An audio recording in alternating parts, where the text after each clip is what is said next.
opening the floor to questions from our participants. Once again, you can raise your hand via the raise hand button in Zoom.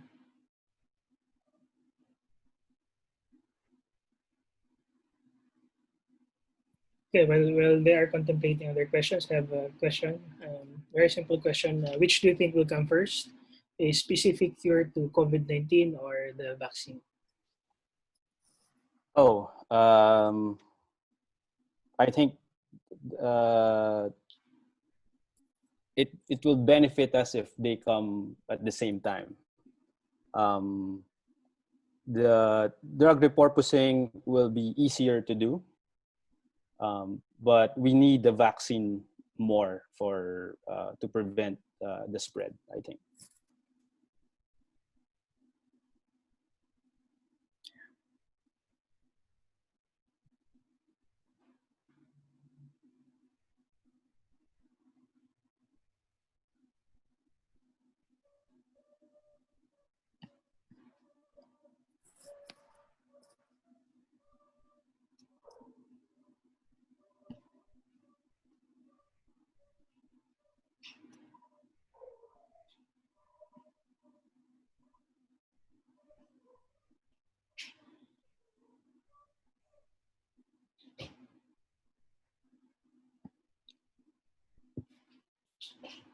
Okay, any question po from the participants? Very diverse yung topics natin from agricultural and smart agriculture to imaging to molecular drug discovery. Right. So just want to say thanks again for having me here. And if you have questions, feel free to email me. I think the invitation packet, my email address is there. If you have questions that evade you at this moment. I have another question. Go ahead. Sorry. So are there success stories for drug discoveries which started with molecular simulations technique? All right, good question. And I remember that there was a paper which was released a couple of months ago, right? From I think a group from the US or somewhere in Europe. And they screened hundreds of thousands, even millions of molecules. Yep. I think now that there are no drugs being made that didn't come from molecular modeling first. I think for the last 10 years or so, all of the new novel drugs, compounds, they started at the molecular modeling because it's very expensive to test on unscreened drugs. So there are many success stories. And I would say that all drugs in the market or have been introduced in the market for the last 10 years, even longer than that, have all come from structure-based drug discovery protocols. So I guess if you're looking for success stories, just pick one drug that has been made in the last 10 years. That's a success story using virtual screening. Mm-hmm. Right. I think there's another question from Francis. Go ahead, sir. Yeah, Francis, I think you can just speak it out. Can we unmute Francis? Hello, good morning. Klaro po ba? Yeah. Good morning, sir. Good morning, Sir Arthur. Just a quick question. Can you please give us, by the way, thank you for the presentation. Can you give us some ideas about the computation part? I mean, how much hours it is, the gigabytes, and then I suspect this will be more complicated if you do it in the wet lab. Yes, so exactly. The purpose of the computation is to reduce significant man hours and lab hours. So can you give us some more ideas on how much is reduced by doing simulations? Thank you. All right. So let's compare apples to apples. Meaning, in a usual wet lab, we want to know the binding energy of a molecule, just one molecule. So you combine the virus particle, for example, a target protein, with your test compound, and then you hope that it binds with the test compound, and then you check for the concentration for just that, for the concentration of the complex, the concentration of the empty target protein, and the concentration of the free test compound. And then from the concentrations, you deduce the binding energy, binding affinity, and so on.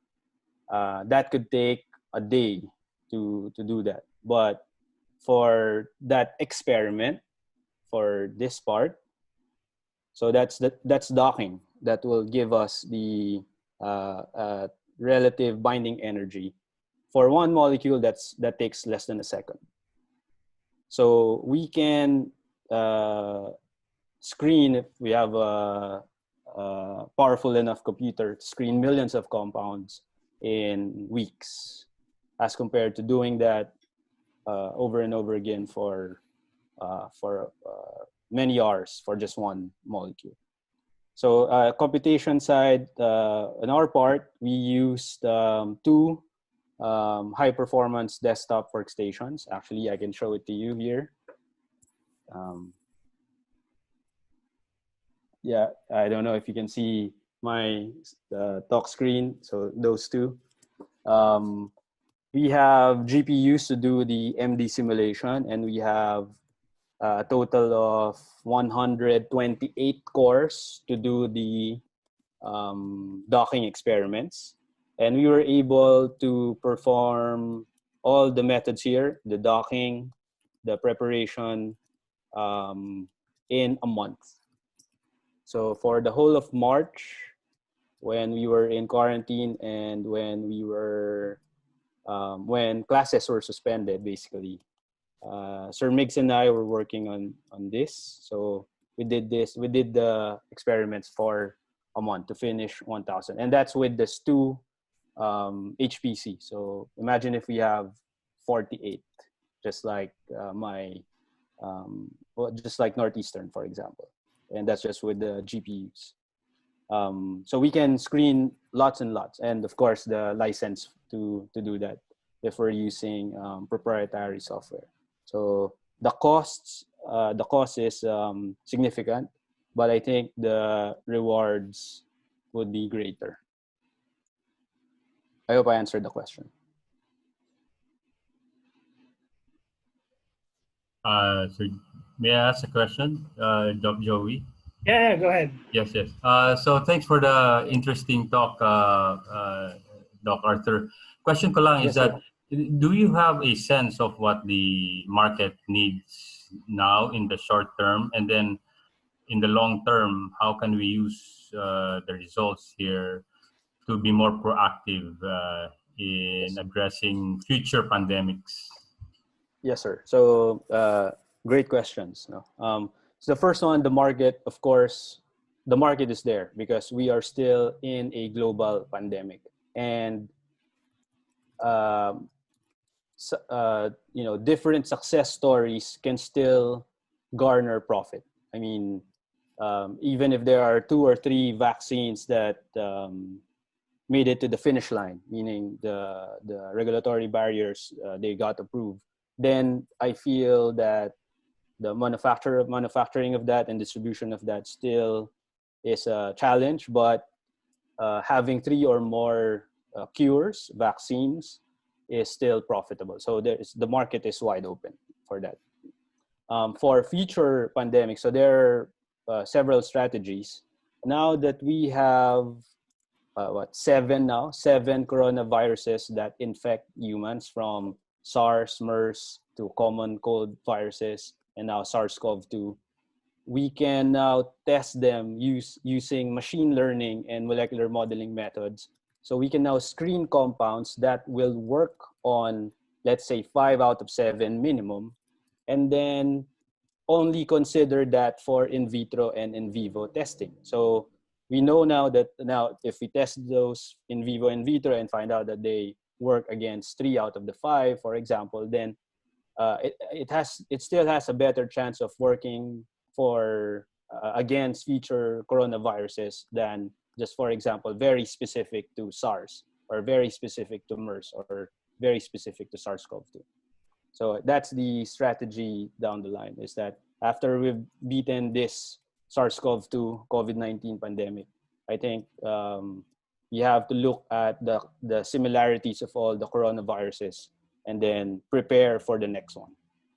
Because coronaviruses are notoriously infectious. They really bind to us efficiently.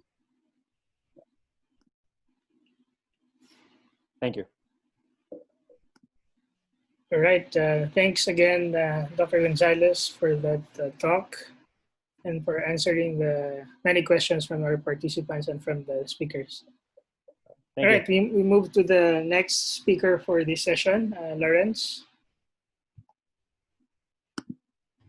Sure. Thanks, Sir Art. Thanks, Sir Joey.